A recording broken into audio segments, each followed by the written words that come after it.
His assignment hung in the air of the Galactic Military Academy's workshop like a death sentence. Professor Zelthor, a towering Craxian with 4 arms and scales that shimmered under the fluorescent lights, addressed the diverse class of alien cadets. "Your final examination," the professor announced, his translator device crackling, "is to design and construct a self-defense weapon. You have 6 standard cycles. The most effective design will receive the Warmaster's commendation." Excitement rippled through the classroom. The VRWNN student immediately began sketching plasma disruptors. The insectoid Chitra started planning a bioacidic projectile launcher. The massive Gorvian cracked his knuckles, already envisioning a kinetic hammer capable of pulverizing battle armor. In the back corner sat Marcus Webb, the only human in the cohort. He rubbed his chin thoughtfully, saying nothing. Over the following days, the workshop transformed into a cacophony of industrial ambition. Welding torches flared. Chemical synthesizers hummed. The VRYNN's plasma weapon could melt through 6 inches of titanium alloy. The Chitra's acid launcher dissolved organic matter on contact.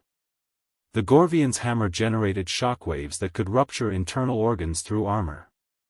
Marcus, meanwhile, worked quietly at his station.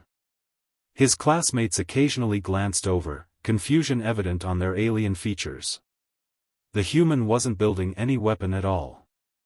Instead, he assembled what appeared to be a harness with crystalline nodes and a compact power core. "Human," the VRWNN hissed, its serpentine tongue flickering. "Have you misunderstood the assignment? That is no weapon." Marcus smiled politely. "I understood perfectly." On demonstration day, Professor Zelthor observed each creation with clinical interest. The VRYNN's disruptor carved through target dummies with surgical precision.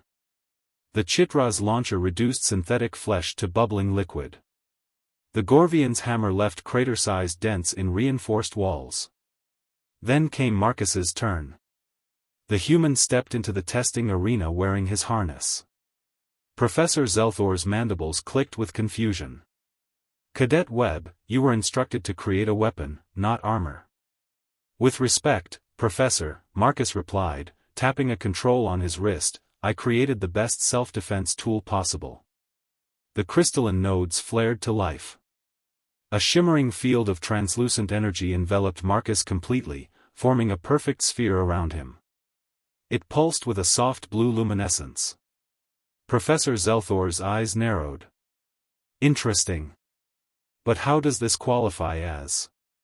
"Test it," Marcus interrupted calmly. "Use any weapon here against me." The VRWNN stepped forward eagerly, aiming its plasma disruptor. The bolt struck Marcus's shield and dissipated harmlessly, the energy scattering like water against glass. The Chitra's acid splashed against the barrier and slid off without penetrating. The Gorvian's hammer rebounded with such force that the massive alien stumbled backward. The classroom fell silent. Marcus deactivated the shield. Self-defense isn't about hurting others better than they can hurt you. It's about making sure they can't hurt you at all. Every weapon you've built requires you to be faster, stronger, or more accurate than your opponent. My shield makes those variables irrelevant. Professor Zelthor approached slowly, his 4 arms crossed in contemplation.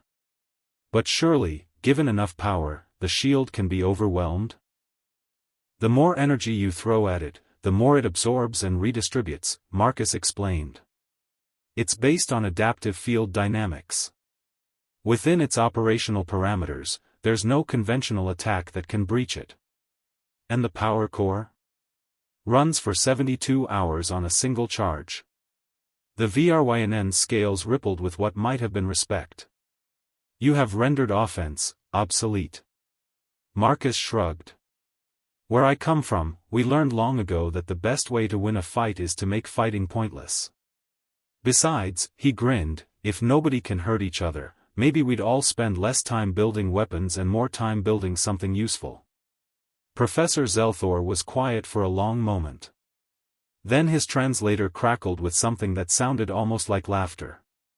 Cadet Webb, you have earned your commendation. And perhaps taught us all something far more valuable than weapon design. As Marcus left the arena, his classmates watched with newfound understanding. The human hadn't just completed the assignment differently. He had redefined what self-defense truly meant.